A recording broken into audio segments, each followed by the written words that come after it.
জমজমাট ঈদ রাজনীতি, জামাত শিবিরের সাথে পেরে উঠছে না অন্য কোনো দল। দর্শক, ঈদ রাজনীতির একটা অনুষঙ্গ, যদিও এটা বেসিক্যালি এবাদত। এবাদতের পাশাপাশি রাজনীতি হতে পারে, কোনো সমস্যা নেই। এখন ঈদ কেন্দ্রিক রাজনীতি, রমজান কেন্দ্রিক রাজনীতি, এটা জামাতের একটা বিশেষ ঐতিহ্য। ইফতার রাজনীতি, এটা জামাতের আবিষ্কার। পরবর্তীতে ধীরে ধীরে সব দল সেটা গ্রহণ করেছে, কিন্তু এখন এটা প্রতিযোগিতার রূপ নিয়েছে যে কে কতটুকু আউটপুট পাচ্ছে, কে কতটুকু ঈদ, কোরবানি এগুলোকে কেন্দ্র করে, রমজানকে কেন্দ্র করে জনগণের কাছে যেতে পারে। এখন রোজার ঈদ গিয়েছে, এবার কোরবানির ঈদ। এই কোরবানির ঈদে খরচ বেশি। তো এখানে এখন পর্যন্ত ঈদ আসেনি, কিন্তু রাজনীতি যতটুকু জমে উঠেছে বা পরিস্থিতি যেদিকে যাচ্ছে, তাতে এটা স্পষ্ট যে জামাত শিবিরের সাথে কেউ পেরে উঠছে না। এভাবে ভোটেও জিতে যাবে জামাত শিবির। ঈদ রাজনীতির প্রতিযোগিতা যেরকম জিতে যাচ্ছে, ভোটের রাজনীতিও জিতে যাবে। আগের হিসাব নিকাশ নাই, আওয়ামী দুর্নীতিবাজরা নাই, এবার কালো টাকার দৌরত্ব কম। আপনি বাজার সিন্ডিকেট করবেন, জনগণকে জিম্মি করে কোটি কোটি টাকা ইনকাম করবেন, আর সেটা ব্যয় করে রাজনীতিতে খরচ করবেন, সেই সুযোগ কিন্তু কমে গিয়েছে। আছে, বিএনপি করছে অনেকাংশে, কিন্তু কিছুটা কমে গিয়েছে। যার ফলে আপনারা দেখছেন যে গরুর দাম তুলনামূলক কম। তো দর্শক, ঈদ কেন্দ্রিক রাজনীতিতে জামাত শিবির আগেই হিট করেছে। কিভাবে?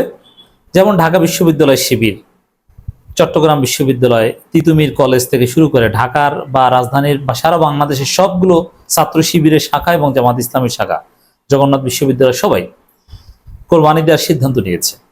তারা কয়টা দিবে এগুলো নিয়ে নানান গবেষণা। কোনো কোনো সংবাদ মাধ্যম বলে যে জগন্নাথ বিশ্ববিদ্যালয়ে শুধু 9টা গরু দিবে, ঢাকা বিশ্ববিদ্যালয় নাকি 17টা গরু দিবে, কেউ বলছে 34টা গরু দিবে, নানান কথাবার্তা। এদিকে বিশ্ববিদ্যালয়গুলোতে যারা তুলনামূলক গরিব কর্মকর্তা কর্মচারী আছে, তারা তাকিয়ে আছে যে শিবির এবার তাদেরকে গোস্ত দিবে। যারা জানেন না তাদের অবগতির জন্য জানাচ্ছি, যখন ঢাকা বিশ্ববিদ্যালয় শিবির কার্যত নিষিদ্ধ ছিল, তখনও শিবির কোরবানির গরুর গোস্ত কর্মকর্তা কর্মচারীদের কাছে পৌঁছে দিয়েছে। ছাত্রলীগের সেই দুঃসময়েও হলগুলোতে শিবিরে গোস্ত খায়নি এমন কোনো গরিব কর্মকর্তা কর্মচারী নেই, নিশ্চিত করা হয়েছে। ঈদে শিবিরে পাঞ্জাবি পায়নি এমন কোনো শিক্ষক নেই যিনি কমপক্ষে মসজিদে নামাজ পড়তে যান। বা শিবিরে পাঞ্জাবি পেলে ছিঁড়ে ফেলে দিবেন না, এতটুকু সহনশীলতা যার মধ্যে আছে, সে শিবিরে গিফট পেয়েছে। তো এবার সেটা প্রকাশ্য হচ্ছে। এখন দেখেন, এই ঈদ কেন্দ্রিক রাজনীতিতে জামাত শিবির যে উদ্যোগ নিয়েছে, অলরেডি শিবির বিভিন্ন বিশ্ববিদ্যালয় কলেজে দাওয়াত দিয়ে দিয়েছে যে অমুক বিশ্ববিদ্যালয় কলেজের যারাই এলাকায় থাকবেন, ক্যাম্পাসের আশেপাশে থাকবেন, তাদের দুপুরের খাবারে দাওয়াত, দুপুরে খাওয়াবে, আবার যারা গরিব তাদেরকে গোস্ত পৌঁছে দিবে।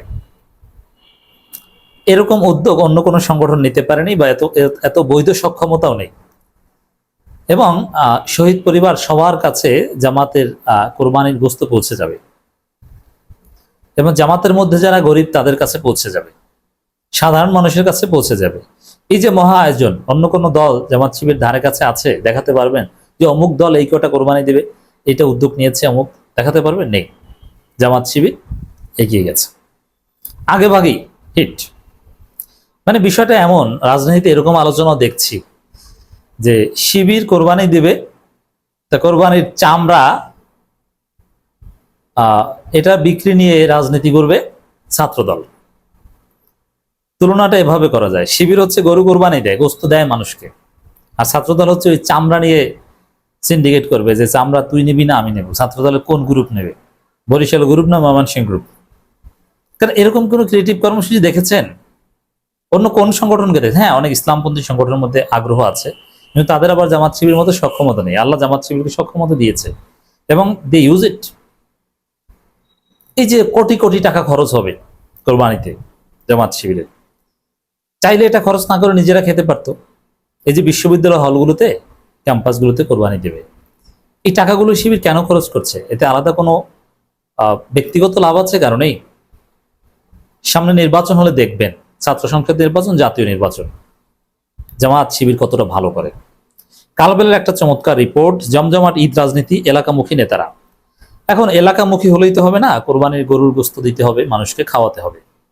খরচ করতে হবে। এখন এনসিপির ছেলেদের আবার রোজার ঈদে ভালোই পেরেছিল, গাড়ি টাড়িও পেয়েছিল। এখন ওই যে মাঝখানে মাহফুজের চালাকির কারণে আমি আগেই বলেছিলাম যে এবার কোরবানির গোস্ত এবং গাড়ি টাড়ি এতে যথেষ্ট সমস্যায় পড়তে হবে ওদের। কারণ জামাতপন্থী ব্যবসায়ীরা এবার রাগ হয়েও টাকা পয়সা দিবে না। এখন রিক্সা ভ্যান রেলি করতে হবে, হয়তো সে আগের পিক আপ রেলি কিংবা ছাদ খোলা গাড়ি এটা পাচ্ছে না। এখন বসুন্ধরা বা এরকম কিছু কোম্পানির টাকা তো সবার কাছে যাবে না, এটা 2-4 জনের কাছে যাবে। অন্তর্বর্তী সরকারের পক্ষে বরাবরই বলা হচ্ছে, যেটা বলা হচ্ছে এখানে, চলতি বছর ডিসেম্বর থেকে আগামী বছর জুনের মধ্যে ত্রয়োদশ সংসদ নির্বাচন অনুষ্ঠিত হবে। অন্যদিকে কয়েকটি রাজনৈতিক দল বাদে বিএনপি সহ বেশিরভাগ দল চলতি বছর ডিসেম্বরের মধ্যে নির্বাচন দাবি জোরালোভাবে তুলছে। তার মধ্যে নির্বাচন রোডম্যাপ চেয়েছে। এই পরিস্থিতিতে ঈদকে কেন্দ্র করে নির্বাচনী প্রচারণা জমানোর চেষ্টা করছে বিএনপি, এনসিপি, জামাত ইসলামী। মূলত এই 3 দলের নামে আলোচনায় আসছে। চরমোনাই নিঃসন্দেহে এনসিপির চাইতে অনেক বড় দল, কিন্তু তাদেরকে আলোচনা আছে। ইসলামপন্থী হিসেবে আমি মনে করি যে জামাত চরমোনাইরা একসাথে থাকবে, এবং আমি আহ্বান জানাবো এই ঈদে জামাত ইসলামী, চরমোনাই সহ অন্যান্য ইসলামপন্থী দলগুলো সবাই এক হয়ে কাজ করবেন, যে আমরা সবাই এক। এই বার্তা জনগণকে, এলাকাবাসীকে দিয়ে আসবেন যে আমাদের মধ্যে কোনো পার্থক্য নাই। ভোটের রাজনীতিতে ভোটে কোনো আকিদা নাই, রাজনীতির আকিদা হচ্ছে ভোট। তো এখানে বিশেষ করে জামাত এবং জুলাই অভ্যুত্থানকে কেন্দ্র করে গঠন করা তরুণদের রাজনৈতিক দল, নাগরিক পার্টি নেতারাও ঈদকে কেন্দ্র করে এলাকামুখী রয়েছেন। খোঁজ নিয়ে জানা গেছে যারা আগামী জাতীয় সংসদ নির্বাচনে প্রতিদ্বন্দ্বিতা করতে চান, ঈদুল আজহা উপলক্ষে তাদের বেশিরভাগই এখন নির্বাচনী বার্তা নিয়ে এলাকামুখী।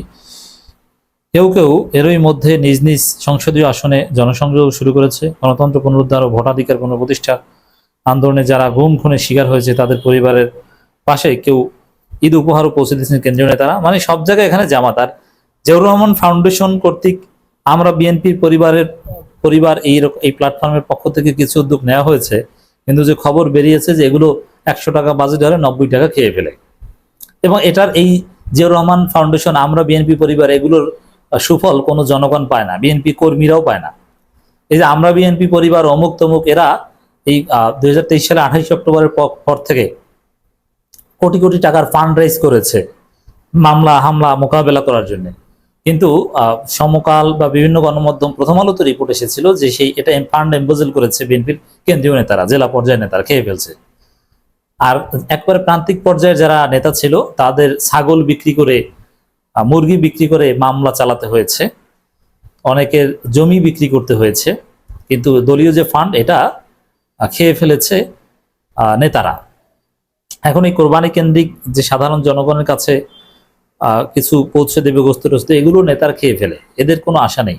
জামাত হিট।